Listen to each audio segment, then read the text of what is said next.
काफ़ी टाइम के बाद मैं अपने कॉम्पिटिटिव एग्ज़ाम आरआरबी जेई के एग्ज़ामिनेशन में अपीयर हुआ।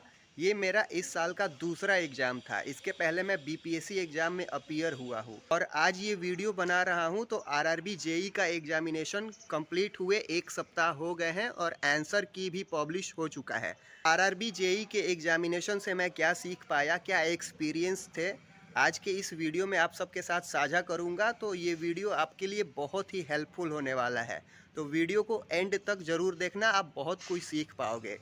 और वीडियो को शुरू करने से पहले आपसे एक चीज़ कहना चाहूँगा कि इस चैनल पे मैं बहुत ही वैल्यूएबल इन्फॉर्मेटिव वीडियो अपलोड करते रहता हूँ और आपका एक सब्सक्राइब करना हमें प्रोत्साहित करता है कि और भी ज़्यादा से ज़्यादा वैल्यूएबल कंटेंट अपलोड किया जाए। तो आप पहली बार इस चैनल पे आए हो तो सब्सक्राइब जरूर कर देना, साथ ही उन एस्पिरेंट तक भी शेयर कर देना जिन्हें आवश्यकता हो। आप सबको पता होगा कि काफ़ी टाइम से मैंने कोई एग्जामिनेशन नहीं दिया हुआ था और आरआरबी जेई में तो अलग से साइंस पूछा जाता है। तो इस एग्ज़ाम के लिए मैंने उतना अच्छे से नहीं पढ़ पाया था, लेकिन पहले का पढ़ा हुआ काफ़ी हेल्प कर पाया। इसीलिए मैं बोलता हूँ कि एक बार अच्छे से प्रिपरेशन हो जाए तो वो पढ़ाई हमें हमेशा हेल्प करती है आगे हमारे कॉम्पिटिटिव एग्ज़ाम में। तो आप सबको पता होगा कि मैं जनरली ज़्यादा क्वेश्चन बनाने में बिलीव करता हूँ। जैसे कि आप सब देखे होंगे कि आरआरबी एनटीपीसी में मैंने पिछले साल 100 के 100 क्वेश्चन बनाए थे और उसमें 87 करेक्ट हुए थे और जिससे 91 स्कोर आ पाया था, नॉर्मलाइज स्कोर। और इस बार मैं आरआरबी जेई में सिर्फ मेरे से 95 क्वेश्चन ही सॉल्व हो पाए। 5 क्वेश्चन ना बनाने का अफसोस रह गया। घर आया तो ऐसा लगा कि वो 5 क्वेश्चन जो छूट गए थे उनको भी बना लेना चाहिए था, क्योंकि सबका अलग अलग अपना मानना होता है। मैं ज़्यादा क्वेश्चन बनाने में बिलीव करता हूँ। मुझे ऐसा लगता है कि ज़्यादा से ज़्यादा क्वेश्चन को सॉल्व करना चाहिए, क्योंकि मैं जिस पोस्ट के लिए इसमें अपीयर होऊंगा उसमें वैकेंसी बहुत ही कम है, तो इसका कट ऑफ हाई रहने की संभावना है। यही सब सोच करके और ऐसे भी मैं जनरली ज़्यादा क्वेश्चन सॉल्व करने में बिलीव करता हूँ। और जब आंसर की आया तो चेक किया तो 83 करेक्ट हुए और 12 इनकरेक्ट हुए। मैं कभी भी करेक्ट क्वेश्चन को आंसर की में नहीं देखता हूँ, जनरली वही चेक करता हूँ जो मेरे से इनकरेक्ट हुआ है और जो मेरे से छूट गया है। जब भी मेरे को आंसर की चेक करना होता है तो मैं सबसे पहले वही देखता हूँ जो मेरे से मिस्टेक हुआ है और जो मेरे से क्वेश्चन छूट गया है मैं उन्हीं को चेक करता हूँ। और जब देखा तो 83 करेक्ट हुए और 12 इनकरेक्ट हुए, जबकि मैंने 95 बनाए थे और 12 इनकरेक्ट मिले, तो मेरे को लग गया कि 83 करेक्ट होंगे। और एक दो क्वेश्चन ऐसे मिले जिनको लगा कि ऑब्जेक्शन रेज करने लायक हैं। जो क्वेश्चन मेरे से गलत हो गए थे वो, उनमें से कुछ सवाल, 4 से 5 सवाल मेरे से गलत नहीं होने चाहिए थे, वो गलत हो गए।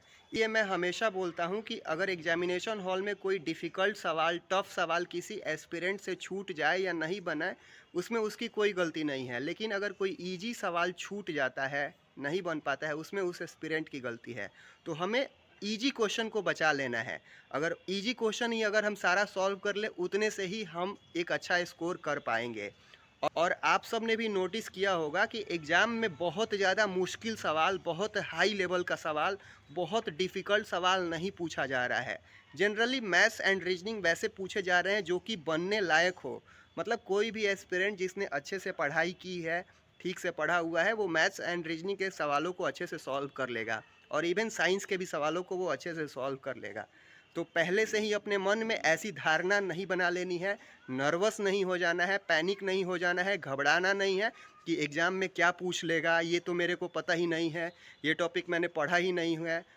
मतलब कि फ़िज़िक्स में मैंने ये चीज़ नहीं पढ़ा हुआ है।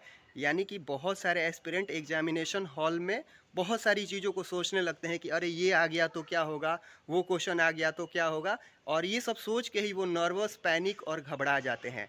और आप खुद बताइएगा कि एक ऐसा एस्पिरेंट जो अपने एग्जामिनेशन हॉल में नर्वस हो गया, पैनिक हो गया, घबरा गया, वो अच्छा करेगा या फिर वो जो बिल्कुल काम है, बिल्कुल रिलैक्स है, बिना रिजल्ट की परवाह किए। रिजल्ट होना या ना होना वो तो हमारे हाथ में नहीं है। हमारा काम है एग्ज़ाम में अच्छा परफॉर्म करना। अगर हम अच्छा परफॉर्म करेंगे तो संभावना है कि रिजल्ट हो जाएगा, और अच्छा नहीं करते हैं तो रिजल्ट नहीं होगा। और किसी भी एक एग्ज़ाम को लेकर के अपने मन में अतिशयोक्ति नहीं बना लेना है कि मैं इस एग्ज़ाम को क्रैक करूँगा ही करूँगा। जब भी हम ऐसा सोचते हैं तो वो एग्ज़ामिनेशन हमारे ऊपर हावी हो जाता है, और जब हावी होगा तो वेरियस टाइप्स ऑफ थॉट हमारे दिमाग में चलने लगते हैं कि इस एग्ज़ाम को मैं प्रीलिम्स को क्रैक करूँगा, फिर मेंस को करूँगा, फिर डीबी होगा, मेडिकल होगा, जॉइनिंग आएगा, यानी कि हमारा दिमाग माइक्रो मिली सेकेंड में बहुत सारे थॉट को सोचने लगता है, और उसके अकॉर्डिंग जब पेपर सॉल्व नहीं हो पाता है, कोई क्वेश्चन बन नहीं पाता है, तो वो एस्पिरेंट तुरंत एकदम से हताश हो जाता है। तो चीज़ जो कि मैं अप्लाई करता हूँ कि एग्ज़ाम में अपीयर होने से पहले ना एग्ज़ाम क्वालिफाई करने का लालच और ना फेल होने का डर, मतलब बिल्कुल न्यूट्रल होकर के, काम होकर के, रिलैक्स होकर के पेपर को देता हूँ। एग्ज़ाम अच्छा हुआ तो अच्छी बात है, नहीं हुआ तो भी कोई बात नहीं, अगले एग्ज़ाम के लिए मैं एक नए सिरे से प्रिपरेशन करता हूँ, और इतने में एग्ज़ाम अच्छा हो ही जाता है। अगर सब सोच के साथ कोई एस्पिरेंट एग्ज़ाम में अपीयर होता है तो डेफिनेटली वो अपने एग्ज़ाम में अच्छा कर ही पाएगा। और आप सब ने अभी रिसेंट के एग्ज़ाम में देखे होंगे, आपको भी पता होगा कि आरआरबी एनटीपीसी का एग्जामिनेशन बहुत जल्द हो सकता है। तो आप सब लोग सकारात्मक सोच के साथ, दृढ़ संकल्प के साथ, भगवान में आस्था रख के इस एग्ज़ाम की प्रिपरेशन करें, और डेफिनेटली आप लोग इस एग्ज़ाम में अच्छा कर पाओगे।